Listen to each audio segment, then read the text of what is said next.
ನಮಸ್ಕಾರ ರೀ ಎಲ್ಲ ನನ್ನ ಯೂಟ್ಯೂಬ್ ಮಂದಿಗೆ ನಿರ್ಮಲಾ SM ಯೂಟ್ಯೂಬ್ ಚಾನಲ್ಗೆ ಸ್ವಾಗತ ರೀ. ಇವತ್ತು ನಾನು ಜವಾರಿ ಅವ್ರಿಕಾಯಿ ಪಲ್ಯ ಮಾಡೋದು ತೋರಿಸ್ಲತ್ತೀನಿ ರೀ. ಈ ಸದ್ಯಕ್ಕೆ ಅವ್ರಿಕಾಯಿ ಸೀಸನ್ ಸ್ಟಾರ್ಟ್ ಆಗೈತ್ರಿ. ಆದ ಕಾರಣ ನಾ ಇವತ್ತು ಅವ್ರಿಕಾಯ್ದು ಪಲ್ಯ ಮಾಡೋದು ತೋರಿಸ್ಲತ್ತೀನಿ ರೀ. ಅದು ಜವಾರಿ ಇದ್ರಿ, ಹೈಬ್ರಿಡ್ ಇಲ್ರಿ.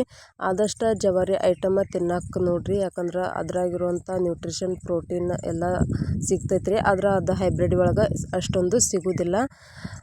ನೋಡುಂಬರಿ ಜವಾರಿ ಅವ್ರಿಕಾಯಿ ಪಲ್ಯ ಹೆಂಗೆ ಮಾಡೋದತ್ತ. ಇಲ್ಲಿ ನಾ ಅವ್ರಿಕಾಯಿ ಸೋಸ್ಕೊಂಡು ಇಟ್ಕೊಂಡೀನಿ ರೀ. ಒಂದು ಅವ್ರಿಕಾಯ್ದಾಗ 4 ಭಾಗ ಮಾಡ್ಕೊಂಡೀನಿ ರೀ. ಅಂದ್ರೆ ಈಗ ತೋರ್ಸತ್ತೀನಿ ನೋಡ್ರಿ, ಈ ಥರ ನಾ ಸೋಸ್ಕೊಂಡೀನಿ ರೀ. ಅಂದ್ರೆ ನಡು ಹುಳ ಇರೋ ಸಾಧ್ಯತೆ ಇರ್ತೈತೆ ರೀ. ಅದ್ರಾಗ ನಡು 2 ಭಾಗ ಮಾಡಿ ಅದನ್ನು ಬಿಡಿಸ್ಕೊಂಡು ಆಮೇಲೆ ಒಂದು ಅವ್ರಿಕಾಯ್ದಾಗ 4 ಭಾಗ ಮಾಡಿಕೊಂಡು ಈ ಥರ ಸೋಸ್ಕೊಂಡೀನಿ ರೀ. ಆ್ಯಂಡ್ ಇದನ್ನು ನಮ್ಮ ಹೊಲದಾಗ ಬೆಳೆದೇವ್ರಿ. ಅವ್ರಿಕಾಯಿ ಅಷ್ಟೇ ಅಲ್ರಿ, ನಾವು ಹಲವಾರು ರೀತಿಯ ತರಕಾರಿ ನಮ್ಮ ಮನೆಗೆ ಎಷ್ಟು ಬೇಕೋ ಅಷ್ಟು ನಾವು ನಮ್ಮ ಹೊಲದಾಗೆ ಬೆಳ್ಕೊತೀವಿ ರೀ ಆರ್ಗಾನಿಕ್ಕಾಗಿ. ಇಲ್ಲಿ ಒಂದು ಕಡಾಯಿ ಇಟ್ಕೊಂಡೀನಿ ರೀ. ಇದ್ರಾಗ ಒಂದು ಗ್ಲಾಸ್ ಆಗೋಷ್ಟು ನೀರು ಹಾಕ್ಕೊಂಡೀನಿ ರೀ. ಅಂದ್ರೆ ಅವ್ರಿಕಾಯಿ ಕುದಿ ಎಷ್ಟು ಬೇಕು ನೋಡಿರಿ ಅಷ್ಟು, ಒಂದು ಸ್ವಲ್ಪ ಉಳಿದ್ರೂ ಏನಾಗಲ್ಲ ರೀ. ಈಗ ಇದ್ರೊಳಗೆ ಅವ್ರಿಕಾಯಿ ಹಾಕ್ಕೊಂಡು ಮ್ಯಾಗೊಂದು ಮುಚ್ಚಳ ಮುಚ್ಚಿ ಒಂದು 7-8 ನಿಮಿಷ ಕುದಿಸ್ಕೋಬೇಕು ರೀ. ಅಂದ್ರೆ ಒಂದು 80 ಭಾಗ ಕುದಿಸ್ಕೋಬೇಕು ರೀ, 20 ಭಾಗ ಒಗ್ಗರಣೆ ಒಳಗೆ ಬೇಯ್ತೈತಿ. ಆ್ಯಂಡ್ ಇಲ್ಲಿ 80 ಭಾಗ ಕುದಿಸ್ಕೊಂಡು ಆದ್ಮೇಲೆ ತೋರ್ಸ್ಲತ್ತೀನಿ ರೀ ನಿಮ್ಗೆ. ಇಲ್ಲಿ ಉಗ ಹೊಂಟೈತಿ, ಇವು ನೀರನ್ನೆಲ್ಲ ನೀವು ಸಪ್ರೇಟ್ ಮಾಡ್ಕೋಬೇಕು.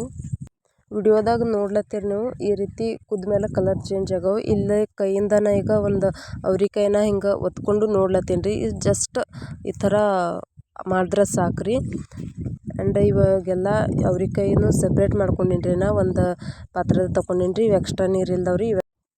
ನೀರು ತೊಗೊಂಡು ಮತ್ತು ಒಲೆ ಮ್ಯಾಗ ಅದ ಕಡೆನೇ ಇಟ್ಕೊಂಡು ಇಲ್ಲಿ ಒಂದು 3-4 ಚಮಚ ಎಣ್ಣೆ ಹಾಕ್ಕೊಳತ್ತೀನಿ ರೀ.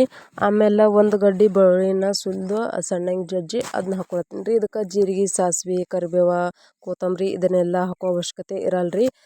ಬೆಳ್ಳುಳ್ಳಿ ಸ್ವಲ್ಪ ಹುರಿದ ಮೇಲೆ ಖಾರದ ಪುಡಿ ಮತ್ತು ಉಪ್ಪು ಹಾಕ್ಕೊಳತ್ತೀನಿ ರೀ. ಆಮೇಲೆ ಈ ಕುಟ್ಟಿರುವಂಥ ಶೇಂಗಾ ಪುಡಿ ರೀ, ಭಾಳ ಸಣ್ಣಂಗೆ ಕುಟ್ಕೋಬಾರ್ದು ರೀ, ಸ್ವಲ್ಪ ತರಿಯಾಗಿರ್ಬೇಕು ರೀ. ಅದೆಲ್ಲ ಹಾಕ್ಕೊಂಡು ಚೆಂದಂಗೆ ಇದನ್ನು ಮಿಕ್ಸ್ ಮಾಡ್ಕೋಬೇಕು ರೀ. ಆ್ಯಂಡ್ ಎಣ್ಣೆಗೆ ಇದು ಹುರಿಬೇಕು. ಆಮೇಲೆ ಈ ಕಡೆ ನೀರು ತೆಗ್ದಿರೋಂಥ ಅವ್ರಿಕಾಯಿ ಎಂದವಲ್ಲ ರೀ, ಅವು ಈ ಥರ ಹಾಕ್ಕೊಂಡು ಚೆಂದಂಗೆ ಮಿಕ್ಸ್ ಮಾಡ್ಕೋಬೇಕು ರೀ. ಆ ಮಸಾಲೆ ಎಲ್ಲ ಇದಕ್ಕೆಲ್ಲ ಸೇರ್ಕೋಬೇಕು ರೀ ಅವ್ರಿಕಾಯಿಗೆ. ಆ ರೀತಿ ಚೆಂದಂಗೆ ಮಿಕ್ಸ್ ಮಾಡ್ಕೋಬೇಕು. ಗ್ಯಾಸ್ ಲೋ ಫ್ಲೇಮ್ದಾಗ ಇಟ್ಕೊಂಡು ಇದನ್ನೆಲ್ಲ ಚೆನ್ನಾಗಿ ಮಿಕ್ಸ್ ಮಾಡ್ಕೋಬೇಕು ರೀ. ಹೈ ಇಡಕ್ಕೆ ಹೋಗಬೇಡ್ರಿ, ಯಾಕಂದ್ರೆ ಈಗಾಗಲೇ ಅವ್ರಿಕಾಯಿ ಕುದ್ದವ್ರಿ, ಅಂದ್ರೆ ಬೇಯಿಸಿದೆವು ನಾವು. ಅದಕ್ಕೆ ಲೋ ಫ್ಲೇಮ್ದಾಗೇ ಇಡಬೇಕು, ಹೈ ಫ್ಲೇಮ್ದ ಅವಶ್ಯಕತೆ ಇರೋದಿಲ್ಲ ರೀ. ಇದೆಲ್ಲ ಮಿಕ್ಸ್ ಆದಮೇಲೆ ಮ್ಯಾಗೊಂದು ಪಾತ್ರೆ ಮುಚ್ಚಿ ಮತ್ತು ಒಂದು 2-3 ನಿಮಿಷ ಬಿಡೋದ್ರಿ. ಜಸ್ಟ್ ಲೋ ಫ್ಲೇಮ್ದಾಗ ರೀ, ಯಾಕಂದ್ರೆ ಅವ್ರಿಕಾಯಿ ಬೇಯ್ದವ್ರಿ. 2-3 ನಿಮಿಷ ಆದಮೇಲೆ ಈ ಅವ್ರಿಕಾಯಿ ಪಲ್ಯ ತಯಾರಾಗೈತೆ ರೀ. ನೋಡ್ರಿ, ನಾ ಇನ್ನೊಂದು ಸತಿ ಹೇಳತ್ತೀನಿ ರೀ. 80% ನಾವು ಅವ್ರಿಕಾಯಿನ ಕುದಿಸ್ಕೊಂಡಿವ್ರಿ ಫಸ್ಟ್. ಆಮೇಲೆ ಇಲ್ಲಿ ಒಂದು 20% ಆಗೋಷ್ಟು ಬೇಯಿಸಿದ್ರೆ ಸಾಕು ರೀ. ಇವಾಗ ಅವ್ರಿಕಾಯಿ ಪಲ್ಯ ತಯಾರಾಗ್ತೈತೆ ರೀ. ಉತ್ತರ ಕರ್ನಾಟಕ ಸೈಡ ಮಾಡುವಂಥ ಜವಾರಿ ಅವ್ರಿಕಾಯಿ ಪಲ್ಯ ತಯಾರಾಗೈತೆ ರೀ. ವಿಡಿಯೋ ಇಷ್ಟ ಆದ್ರೆ ಲೈಕ್, ಶೇರ್, ಸಪೋರ್ಟ್ ಮಾಡಿರಿ. ಹಂಗೆ ನಿಮ್ಮ ಫ್ಯಾಮಿಲಿ ಫ್ರೆಂಡ್ಸ್ಗೆ ಶೇರ್ ಮಾಡಿರಿ.